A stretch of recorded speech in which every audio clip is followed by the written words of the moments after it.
And here we are, last day, week one.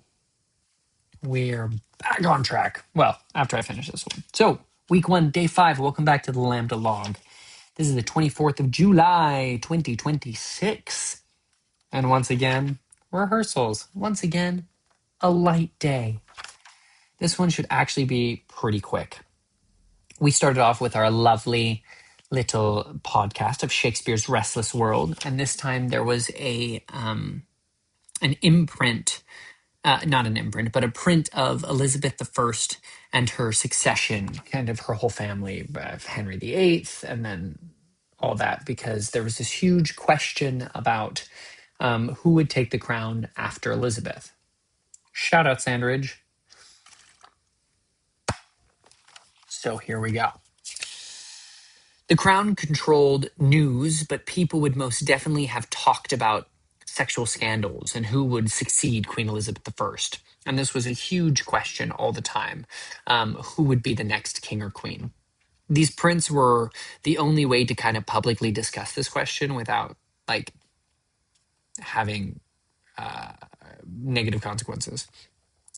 The society was obsessed with who would succeed Elizabeth. Elizabeth's airlessness made uncertainty constant, and they had just gone through this civil war and everything, with the War of the Roses, just as, but like that was recent enough that it was on their minds. So when this painting was originally done, it was Elizabeth had just survived an assassination attempt by the Catholic noblemen of the North. And so it was kind of like this, hey, you can't wipe out this dynasty. But there was danger of another civil war upon the death of Elizabeth, and they didn't want that. And so James, who would become James the First, but he was James the Sixth of Scotland, was Elizabeth's half-sister's son, Mary, Queen of Scots. He was the best hope for a Protestant, for the Protestants, because he already had a son himself as well. So his continuation was secured.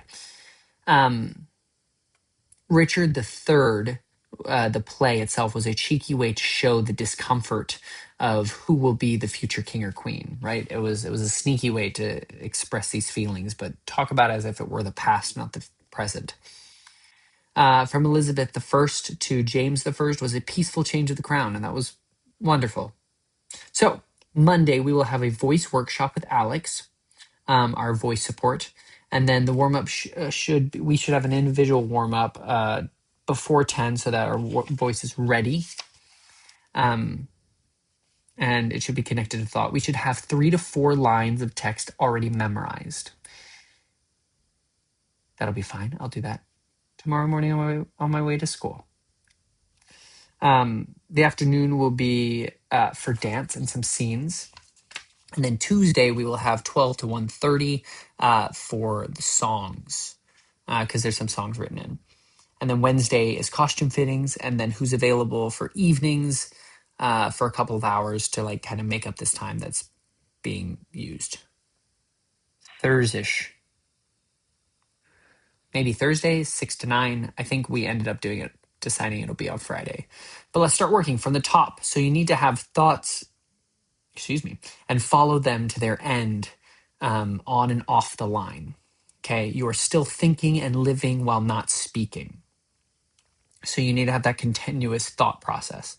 TV acting doesn't respond too much to allow the camera to have the focus, but on stage, the camera is on all of us all the time. So we constantly need to be performing and be alive and be connected and have those physical responses. That was over the top, but that's the idea. You know, you need to physically respond to things because it shows that you're actively engaged. And if somebody's like looking at your back or something, you can see you're still connected. Let the language deliver the character unless no. Yes?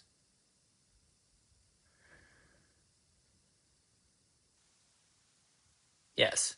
Deliver the character something, or else he'll be fighting it the whole time. What does that say?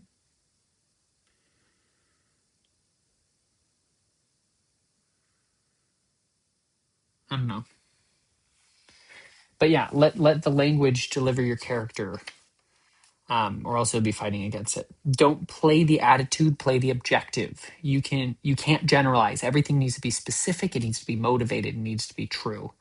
After a 2-hour show, you should be completely knackered. You should be exhausted from all the effort you put into this. We are not doing Meisner. We're doing Stanuda, he said, which is Stanislavski and Uta Hagen. Endow the language with meaning. Be mobile and vibrate. Have this energy and this life in you constantly. What is the vibrating power of your character? I, as Don Pedro, I have nobility. I have innate God-given power. And I need to embody that. Vibrating desires, right? They're psychological. Thoughts trigger emotions. Thoughts trigger the action. Thoughts trigger the impulse. Then we had lunch. Then we continued working on our feet, starting from the top. Make sure to hit those consonants to show the resolution. We're not doing naturalism. Everything has to land. Every color needs to be seen. Don't let the energy drop or overcome the scene. You don't have to invest your fury on top of the text when the text carries that feeling already. Right? Okay, this is super great. So the whole thing of acting can be the whole act of acting can be put down into 4 steps. Receive what the person said, react to it, recover from it, and respond to it. So it's listen, sense, think, do. Receive, react, recover, respond. Listen, sense, think, do. Receive, react, recover, respond. Listen, sense, think, do. Don't play witty while you're being witty. The text makes you witty. Play the objectives. It shouldn't be light and fun. The wit needs substance. And that is all I wrote down because we were on our feet the whole time.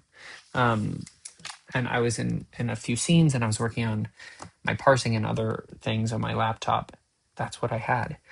So some things to keep in mind and remember, and just that receive, react, recover, respond is so great. And it was so I love the way Lawrence works. It's just really demanding, and it's wonderful. I love being required to do more. And that was week 1. And I'll see you tomorrow because I'm going to post this Monday morning for me. I'll see you tomorrow with the next one. Bye bye.